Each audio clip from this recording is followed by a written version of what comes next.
What's up guys, DZ here, and we are super ghetto right now because we're not using a tripod and we're doing this on my bed.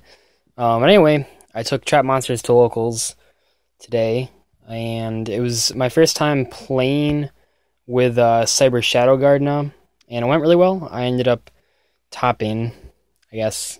I don't really like it when people say that locals is like topping, but technically I topped because I got prizes. I played only Burning Abyss and Necroz, and then I lost in the top four to the one of the Necroz players that I had beaten. Anyway, though, we were playing 3 Calculator. Calculator is obviously pretty powerful. My side won out a lot, just because if you don't have monsters, he's pretty shitty. There was one game in particular where I actually won. I went first, and I just set like 4, and my hand was pretty weak too. I set like 3 trap monsters, and then activated Necro Valley and passed, and my opponent was playing Necroz, and he just passed, and then I like did the math, and I like summoned Calculator, and then flipped up the 3 trap monsters, and attacked for like 9,000 damage, so that was pretty cool. We also played 2 Card Car. I side these out if I'm going second, just because they're pretty bad. One of the problems with this deck, and I always mention this when I talk about Card Car, is that if you Card Car, you're like super far behind, because like the cards you draw are traps. So then you have to, so you're passing a turn with the Card Car, that's a turn of not attacking, and then you're drawing trap cards, so that's a turn of not attacking, and then you just like gotta wait forever. So I don't know, like you have to play it because deck acceleration is really tough in this deck, but sometimes I just hate it. We're also playing 3 Veiler. These are fine. A lot of times they were kind of bricky. I wish, yeah, I only went into 1 extra deck monster. I went into a 101 one time. And I honestly wish that I played some synchros. There were several occasions where I could have made a 5 synchro or a 8 synchro. That would have been super helpful. So I think I'm going to start playing those. But Veiler is fine. And then lastly, 3 Commandant. This card was pretty good.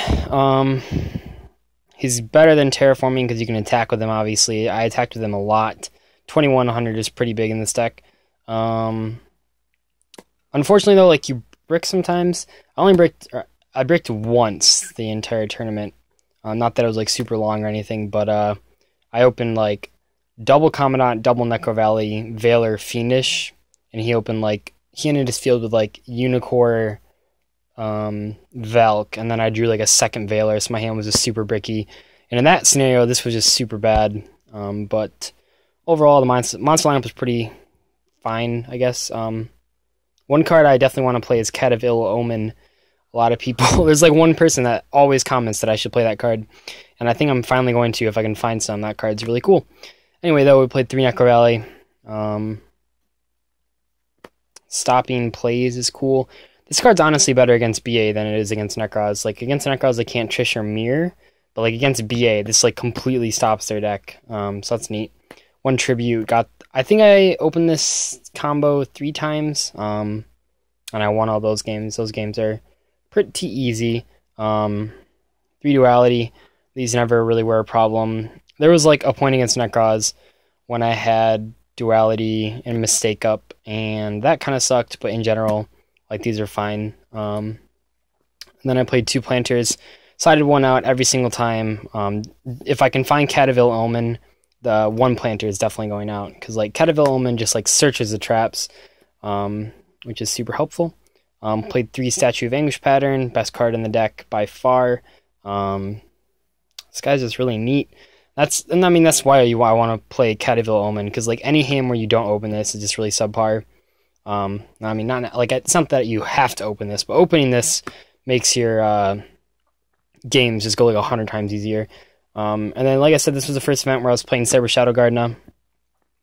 This card is just fucking ridiculous. Like, in round 1, I played against BA, and I literally summoned this 8 times with Statue up and just popped 8 cards. Like, it was just ridiculous. And he had to keep setting things so that he didn't just die by battle, because I had like another trap monster up. And these would just take up back row once I was through all his monsters, and Necro Valley was up, so he was like totally fucked. But anyway, these guys are amazing. I wouldn't play 3. You never really want to see multiples of this because, like, you can't activate it on your own turn, so it's only like a defensive card. for popping stuff with statue. You can't really like attack with it because it just gets set back down, but it's really fucking good. Really glad I played that. Played 2 of each of the Tikis. These were fine. I don't know. I think I'm going to take out a curse for the next card that we were playing, which is Abyss Stingray or whatever. Abyss Stingray, I think, is just better than Curse. The only real difference between them is that Curse is level 4, Stingray is level 5. But like I said, I only went into 1 rank for the entire, like 5 rounds or whatever.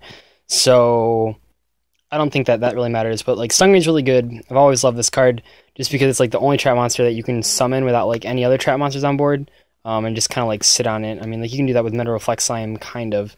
But Stingray is really tough for some decks to get over. 2 Zone of the Spirit. This card's okay. Basically just an 1800 beater. Like a lot of your trap monsters are just like normal monsters, but so that kind of sucks. Then 1, this Metal Reflect Slime. I don't know, I think I might bump this guy up to 2. He's cool because a lot of decks just can't get over him. Same thing with Statue, though. Like Burning Abyss, when you have this and any other trap monster, seeing they can't target it, and it has 25 defense, it's like really tough for them to get over. So, I don't know. Maybe play another Metal Reflect Slime. I was playing 3 custom. I only drew this card once the entire tournament, and I drew 2 of them, and I got Exitoned, so it didn't even matter.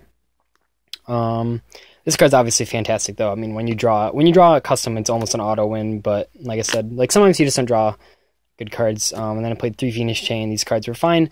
I almost wish I played Breakthrough, though, because like I got fucked over by a Vanity's Fiend, and like luckily I drew the Phoenix, but if he had like an MST, I would have just like lost. And then Denko's a big problem.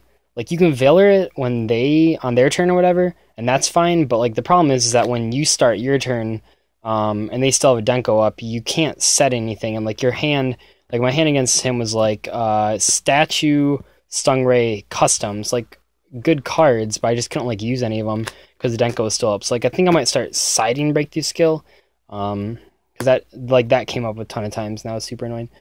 The extra deck is like literally irrelevant.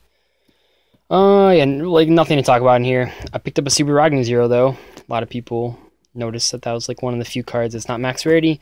Don't have a Castell because the eBay guy actually scammed me. eBay was really cool about it though. They gave me like a full refund really fast. But that's super lame, so I don't have an ulti. But anyway, all I went into the entire day was the 101. That's just because I knew he had a Regeki, so I made 101 to just not die. The side deck, most important thing, 3 Mistake. I never got Mistake up with Imperial Custom up, but I did draw a Mistake. And this is like, one of the cool things about this deck is that you can slow the game down so much. Like, there was a game where I got Fire Lake to turn 1, and I still, like, survived for, like, 8 more turns. Just, like, floating on the traps, because, like, Burning Abyss is a tough time getting over Anguish and whatever. So, you can just, like, float really long. A Mistake is one of those cards that just, like, slows down the game to a point where you can actually just, like, eventually regain control. Because this deck's really good in a grind match when you get, like, honestly, once you just draw Anguish and Cyber Shadow Gardener, you're in a really good spot. MST for Decree, basically. You have to be a little careful, though. Imperial Custom prevents all continuous trap cards from being destroyed. So if they have... I guess if they had Decree... That's stupid, because if they had Decree, Custom would be negated. So forget I said that. I guess the scenario that would come up would be like if you already had Custom face up and you activated a trap monster and they chained Decree, you couldn't chain your MST to stop the Decree. So that might come up, but whatever. Played 2 Lancia, didn't really side into these. Against Necroz, I literally just sided in 3 Mistake, and sometimes 1 MST for if they were playing Decree or not. But really, you're just like hoping that they don't draw like so much spawn trap card I hate. Played 3 Blackhorn because last week there were like 3 Infernoid players at my locals, so I decided to play Blackhorn. My locals in general is pretty metagame heavy. Like we have Chase Cunningham, who's like the 2nd place Nats finisher that goes there. Justin Roby, the 8th place finisher of Nationals, that goes there. Just a lot of meta decks. So it's really competitive locals, I would say. 2 debunk, never sided those, and then 2 shadow mirror. I did side these. These are obviously cool for the same reason that mistake is, and that you can protect them with custom. So anyway, this is my locals deck profile. Locals is super important, guys. Premier event top. But it's whatever. Yeah, I mean, it was kind of disappointing that I like bricked super hard in like the one game where it mattered, like the last game of the day, destroying like all the Necro Valleys and Commandants. Like, no, that's stupid. But anyway, hopefully you guys enjoyed. I will try to pick up Cat of Ill Omen, so that one guy that keeps commenting, play that card. You have successfully changed my mind on how good it is. But I will see you guys later. Goodbye.